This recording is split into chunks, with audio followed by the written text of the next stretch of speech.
Being born green, Elphaba's Cynthia Erivo's life would be full of ridicule. Throughout her life, she is often looked down upon, like she is some sort of monster, only catching a break when Madame Morrible, Michelle Yeoh, apologies if I butchered that, takes interest in her abilities, which results in Elphaba being admitted at Shiz University. However, she will soon realize a dark secret kept safe that would alter the course of her life, one of which would lead her to become Wicked. Wicked is a musical adapted from the Broadway show.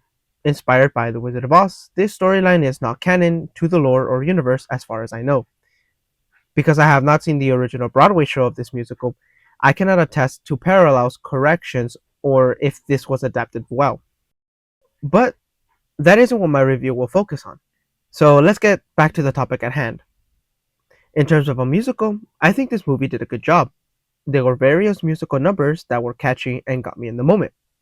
Well, not completely because of something I'll get to in just a second, but for the most part, it did an excellent job. Various departments such as production, set-wise, CGI, and color palette slash grading made this movie very visually pleasing. In short, it's a movie that I feel was executed well, where I found myself enjoying it more than I thought I would. And part of it was because of the great production it had. Unfortunately, I will still say that in the end, it's still not a movie for me. Did I say that right? The one aspect I would say the movie failed at was switching up part of the characters that are connected to the Wizard of Oz. I understand that this may not be canon, but it's still in this world. Therefore, I cannot shake at how Elphaba was handled. I've known the Wicked Witch of the West to be just that, wicked. This movie is also called Wicked after all, yet Elphaba isn't wicked, just misunderstood. And before you go type, but Rod, every villain and antagonist is misunderstood. That statement isn't entirely true. They can be misunderstood, but that misunderstanding is what leads them into this dark path. They aren't in this dark path and misunderstood. You can't have both instances be true. The antagonist has the same goal as the protagonist, but they choose the wrong path trying to obtain that goal. It's what makes their journey spark a contrast between the heroes. There's more that goes to it, but it does not pertain to this movie. What I do like about Wicked and how they handled the antagonist is the aspect of having everyone turn against Elphaba. But even then, there was no indication that demonstrates she was wicked.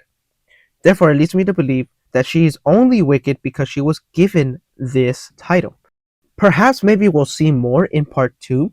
I know it kind of sounds wrong, which is why I'm saying it failed with quotation marks. Another thing that kind of bummed me out was how the movie introduced a subplot that was so intriguing, but just pushed it aside. I do get it is a subplot and it would definitely come back into play in part 2, but I was just so curious about the subplot that I felt cheated whenever they failed to come back to it. What I'm saying is that I'm really looking forward to the continuation of this story in part 2. The movie opens up with a zoom in and Elphaba's hat. We cut to Munchkinland, where people perform a musical number celebrating the death of the Wicked Witch. It all seems good until a young girl asks Glinda, at this point, why wickedness happens, which is, I believe, the premise of this movie. We get a bit of Elphaba's backstory through another song. We see Elphaba's childhood and how it was hard to maneuver through life being green. As Glinda takes her leave, the curiosity of the people when someone asks Glinda if it was true that her and the Wicked Witch of the West were friends continues the story. We are taken back in time as new students are arriving at Shiz University. Galinda, Ariana Grande, makes her appearance, promising to help Elphaba with her condition upon meeting her. Governor Throp, Andy Neiman, tells Elphaba to keep an eye on her sister, Nessa Rose, Marissa Bode, until she is safely settled in her room. Unfortunately, Elphaba makes her appearance known when she interrupts a conversation her sister was having, which escalated dramatically when magic was involved. This sparks Madame Morrible's attention and personally requests Elphaba to take her seminar privately. Galinda unknowingly volunteers to share her room with Elphaba, thinking she was volunteering to take part of Morrible's seminar. This hurts Galinda in a way she didn't know was possible, growing a new emotion, loathing. Now, I'm not entirely sure why she interrupted this conversation or even remotely went close to her sister, if the point was to watch her and not interact with her because she doesn't need any help. I'm sure if she didn't interrupt, Nessa Rose would not have been pushed around, or at the very least, would have been given the opportunity to go to her room on her own. But I digress. Now that Elphaba is enrolled, we get another musical number that is quite catchy and rhythmically enjoyable. It not only continues to drag us across this world, but it also explores the characters more and the new world they find themselves in at Shiz University. Attending a lecture taught by Dr. Dillamond, Peter Dinklage, we get a subplot that intrigued me. There was more to this world than students attending a university, and a grudge between two women that would become friends and end with betrayal. There was more nuance in this world, hatred and discrimination against these creatures that made my mind wonder about the history of the world and how it got this far. It also connects these two characters more as Elphaba feels empathy for Dr. Dillamond because she too feels what he's feeling and understands what he might be going through, which I thought was done pretty nicely. We also get a slight contrast with her character because though her exterior has shown her to be kind, she has the emotions bottled up that when released, magic is presented. Unable to control it, Marable's teachings hope to have Elphaba gain control of her emotions and thus her magic. Throughout her stay at Shiz, Elphaba has been shown to be a nice person, despite her constantly being mocked, ridiculed, or even her appearance striking fear at other students. Which is why she didn't believe Fiero Tigalar, Jonathan Bailey's genuine reaction and respectable demeanor towards her upon meeting her in the forest. The prince's arrival leads to a night out, where one of the most awkward scenes comes into play. I understand the scene and its importance, but it was no less awkward when Elphaba begins to dance with no music or sounds. It was a nice touch when Galinda joined in because it establishes a growth between them. They are slowly becoming friends. While the song that follows still depicts her as naive and self-centered as before, she does try to help Elphaba. Dr. Dillamond is escorted from Shiz forcefully because animals are no longer permitted to teach at Shiz. Replacing him is a professor that begins discussing what a cage is and its functionalities, one of which would be to remove the ability of speech in animals. This causes Elphaba to lash out, using her magic once more. Long story short, Marable sends word to the wizard. In response, the wizard invites Elphaba to the Emerald City. Here, she meets the wizard, ends up reading the grimoire, which accidentally added wings to all the Emerald City guards. Apart from that, a secret came out that the wizard is behind the animals' troubles, and that the wizard cannot read from the grimoire, meaning he is just a simple man. Heartbroken, Elphaba does manage to escape, and the end credits roll out. Clocking in at 2 hours and 40 minutes, this movie is quite long. Don't get me wrong, I'm not complaining. I can sit through any viewing of Lord of the Rings. Believe me. I only bring runtime in because I still feel that it is worth the time. You are entertained in this universe, and the songs were enjoyable, bringing an overall enjoyable movie, where even if you're not into the fandom, you can still enjoy something about this movie.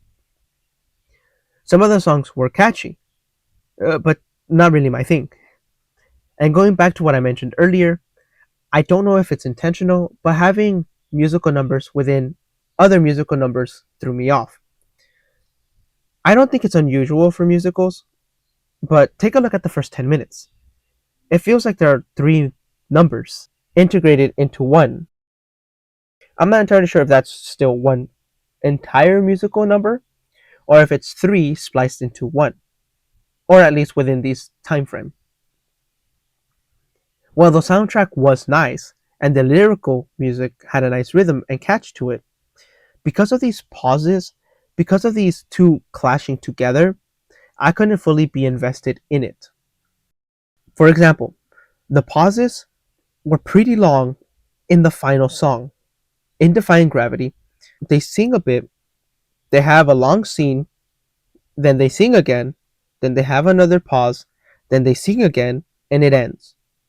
These pauses I can't fully get behind because I thought the musical number had ended, but because it came back, confused me.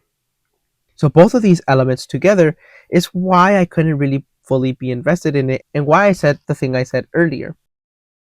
Another aspect in which I could not fully get behind was Elphaba's character. I touched base on it in the beginning of my review, but I'll just reiterate that even though I understand it isn't canon, I have mixed feelings of Elphaba being nice and just thrown into the characterization of a wicked witch. While I did enjoy how it was done, because she wasn't wicked, I'm not sure how to take this spin.